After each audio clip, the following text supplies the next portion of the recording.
नमो नमः छात्रों। आज विद्यालय से मैं निधि श्रीवास्तव एक बार फिर से संस्कृत की इस कक्षा में यूपी बोर्ड के कक्षा 10वीं के छात्रों का स्वागत करती हूँ। छात्रों, पूर्व की कक्षा में हमने जाना भोज से शल्य चिकित्सा के विषय में कि राजा भोज की शल्य चिकित्सा में क्या कैसे हुई, क्यों हुई, क्योंकि राजा भोज किसी अपरिचित तालाब में नहाने चले गए और वहां पर उसमें क्या हुआ, उनके मस्तिष्क में मछली घुस गई, जिसका इलाज कोई भी डॉक्टरों के पास नहीं था और कोई उनको ठीक नहीं कर पा रहा था। तब इंद्र से अश्विनी कुमार वहां पर उनके राज्य में आए थे।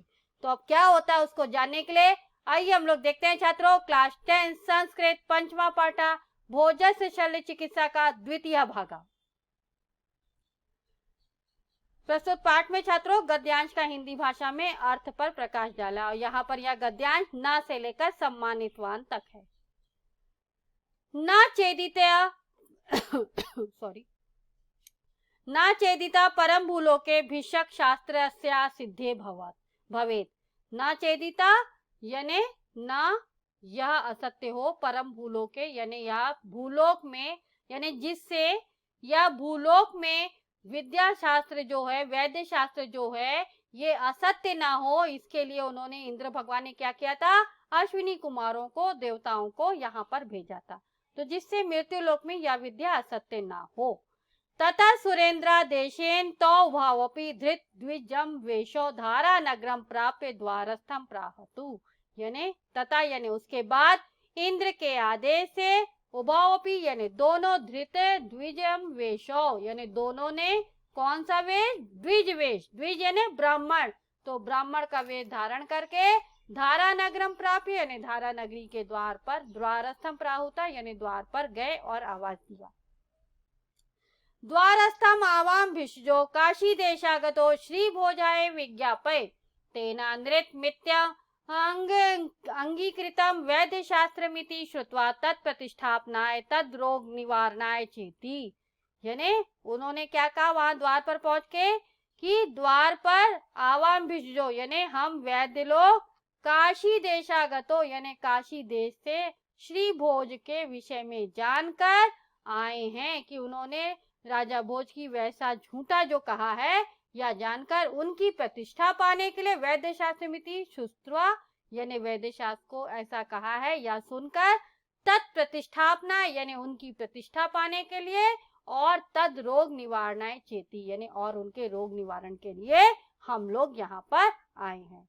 तो उन दोनों ने क्या बोला कि हम लोग दोनों काशी देश से राजा भोज की वैद्य शास्त्र झूठा है जो उन्होंने कहा, इसकी जानकारी पाकर उनका रोग निवारण करने के लिए हम लोग यहाँ पर आए हैं। ततो द्वारस्थ प्रा भो विप्रो न कोअपि भिषक प्रवरा प्रवेश्यम इति राज्ञोत्तम। यानी उन ततो द्वारस्था प्रा यानी उनसे द्वारपाल ने द्वार पर ही कहा, भो विप्रो यानी हे ब्राह्मणों, न कोअपि यानी कोई भी नहीं, भिषक प्रवरा यानी राजा का आदेश है कि कोई भी वैद्य राज्य में प्रवेश नहीं कर सकता, ऐसा राजा का आदेश है। प्रवेश भिषक प्रवेश प्रवरा प्रवेशम यानी कोई भी वैद्य राज्य में प्रवेश नहीं कर सकता।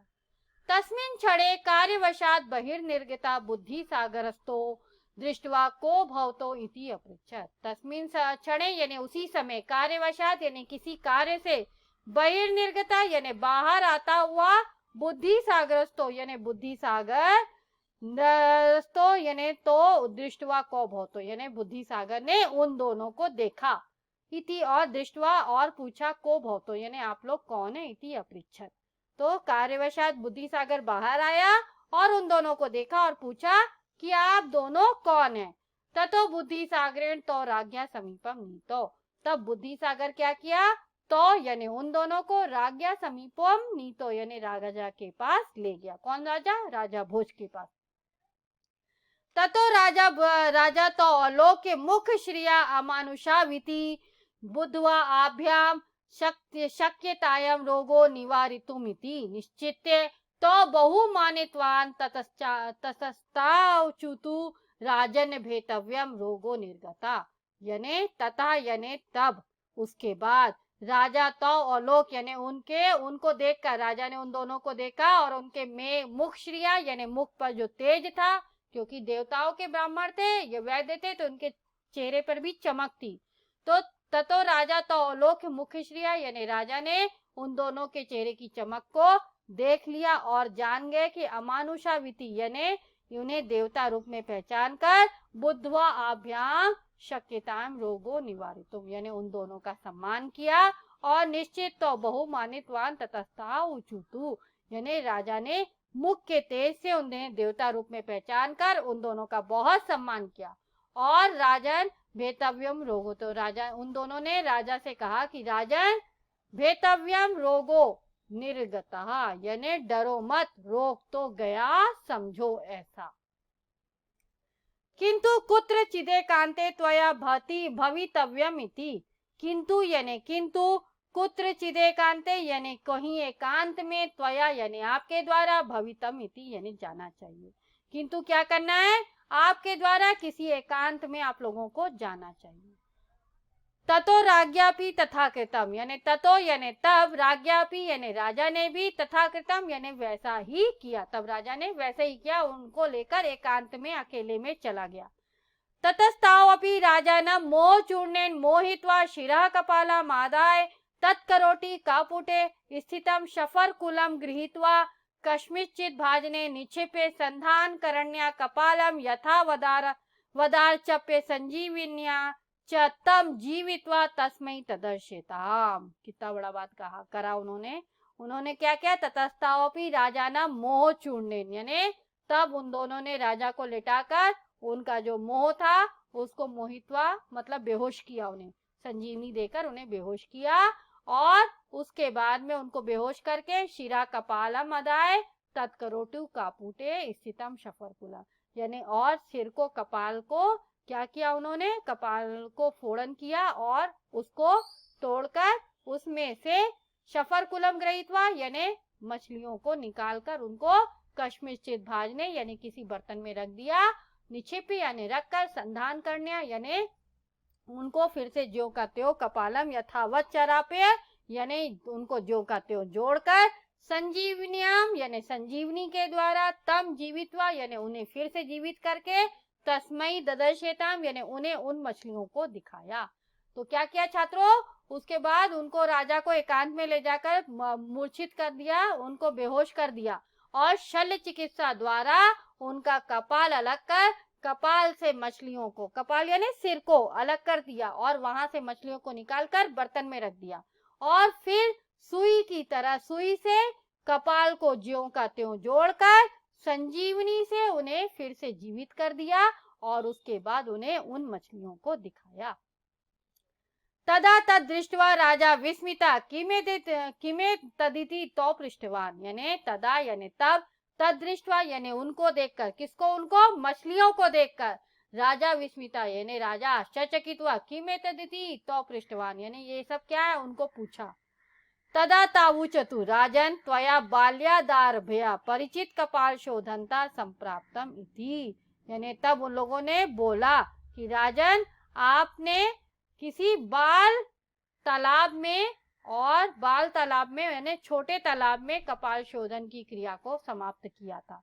छोटे तालाब में मछलियों को ज्यादा जगह नहीं मिलती है छात्रों, तो वो क्या करते हैं, वो उसमें घुस गई मछलियां आपको भोजन समझ के।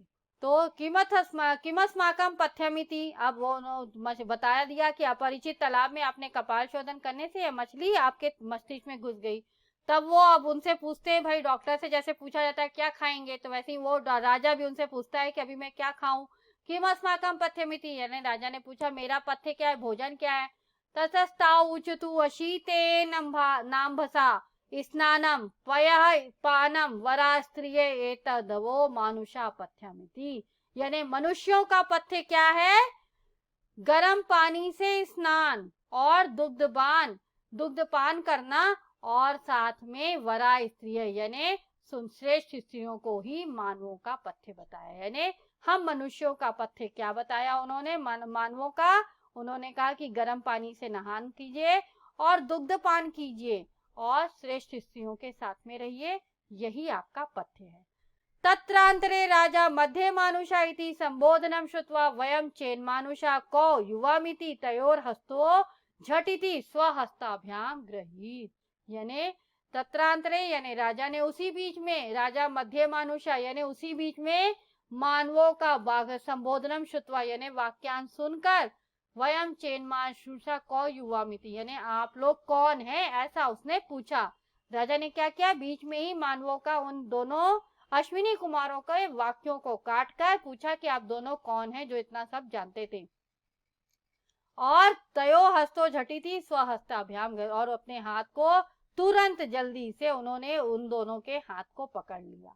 ठीक है, तो राजा ने क्या किया, उनके दोनों के हाथ को जल्दी से झटी थी यानी तुरंत अपना हाथ उनके हाथ में दे दिया और उन दोनों को पकड़ लिया। ततस्तः क्षण में तावंतर्धताम ब्रुवता वेव कालिदासेन पूर्णियम तुरीयम चरणमिति ततो राजा विस्मिता सर्वानाहूय तद्वृत्तम ब्रवीति। तत्क्षण में यानी उसी क्षण वे तावंतर्धान यानी वहां से वो अंतर्धान होकर चले गए और क्या बोले, ब्रुवता वेव यानी बोलकर गए। क्या बोले, कालिदासेन पूर्णियम तुरीयम यानी कालिदास के चौथा श्लोक पूरा चरणमिति यानी पूरा करेगा। यह क्या पूरा करेगा, जो भी आपको बताना है वो कालिदास ने चौथे श्लोक का, कालिदास का श्लोक नंबर चौथा चरण जो है वो आपको बताएगा। ततो यानी तब राजा विस्मिता यानी राजा आश्चर्यचकित होकर सर्वानावी यानी सभी को बुलाकर तद्वृत्तम ब्रवीति यानी यह वृत्तांत को, यह बातचीत को बताया कि ऐसा ऐसा मेरे साथ हुआ है। तश्रुत्वा सर्वे अपि चमत्कृता बभूव यानी यह सुनकर सभी बोले चमत्कार हो गया है। तत्कालिदासेन तुरीय चरणम पूरितम स्निग्ध धूषणम मुंचे भोजनम इति ततो भोजो अपि कालिदासम लीला मानुषम मत्वा परम सम्मानितवान यानी उसके बाद क्या किया, कालिदास ने अपने चौथे चरण के श्लोक को पूरा किया और कहा स्निग्ध धूषणंच भोजनम यानी स्निग्ध भोजन करना चाहिए। ततो भोजो, उसके बाद राजा भोज भी कालिदास को लीला मानुष मानकर उनको भी बहुत सम्मानित करते हैं। तो छात्रों तब कालिदास ने कहा कि मधुर और गर्म भोजन ये पथ्य है हम लोगों का। उसके बाद राजा भोज ने भी कालिदास को लीला मानुष मानकर उनका बहुत सम्मान किया। और छात्रों इसी के साथ यह अंश यहाँ पर समाप्त होता है और इस अंश के साथ ही यह अध्याय भी यहाँ पर समाप्त होता है। तो छात्रों आपने जाना कि किस प्रकार अश्विनी कुमारों ने उनकी शल्य चिकित्सा उस जमाने में कर दी जबकि कोई हमारे पास अस्त्रार मतलब हॉस्पिटल वगैरह इतने आधुनिक यंत्र वगैरह नहीं थे, तब कर दिया।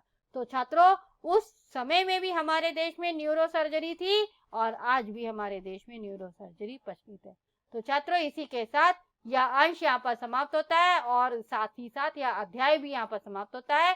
अगर आपको किसी भी चीज का इस अध्याय से संबंधित डाउट है तो आप आश विद्यालय के ऐप्स को लाइक करके क्वेरी में जाकर अपना डाउट पूछ सकते हैं। मैं आपका जवाब जल्द से जल्द दूंगी।